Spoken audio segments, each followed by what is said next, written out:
മനോഹരമായ ഒരു ക്രിസ്ത്യൻ സിനിമയാണ് മർസലീനോ പാനേവീനോ. കഴിഞ്ഞ ദിവസം ഇതിന്റെ ഒരു ഷോർട്ട് വീഡിയോ കാണാനിടയായി. അതിനെ വല്ലാതെ സ്പർശിച്ചു. ക്രൂശിതനെ സ്നേഹിച്ച ഈശോയുടെ വിശപ്പകറ്റാൻ ശ്രമിക്കുന്ന കുട്ടിയുടെ കഥ. ക്ഷീണിതനായി കുരിശിൽ കിടക്കുന്ന ഈശോയുടെ വേദന മനസ്സിലാക്കി മനസ്സലിയുന്ന ഒരു കുഞ്ഞിന്റെ ഹൃദയം. ഈശോയെ ഒരു നല്ല കൂട്ടുകാരനായി കണ്ട് ഈശോയോട് എല്ലാം പങ്കുവയ്ക്കുന്ന കുഞ്ഞു മനസ്സ്. ഇന്ന് ഈശോയെ സ്നേഹിക്കാൻ, ഈശോയുടെ വിശപ്പകറ്റാൻ വിളിക്കപ്പെട്ടവരാണ് നമ്മൾ.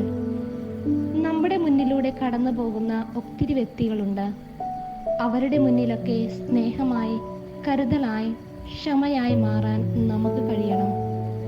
വിശുദ്ധ പൗലോസ് അപ്പോസ്തലൻ ഗലാത്യർക്ക് എഴുതിയ ലേഖനത്തിൽ പറയുന്നത് പോലെ, ഞാൻ ക്രിസ്തുവിനോടുകൂടെ ക്രൂശിതനായിരിക്കുന്നു. ഇനിമേൽ ഞാനല്ല ജീവിക്കുന്നത്, ക്രിസ്തുവാണ് എന്നിൽ ജീവിക്കുന്നത്. അതേ പ്രിയപ്പെട്ടവരെ, നമുക്ക് മറ്റൊരു ക്രിസ്തുവായി രൂപാന്തരപ്പെടാൻ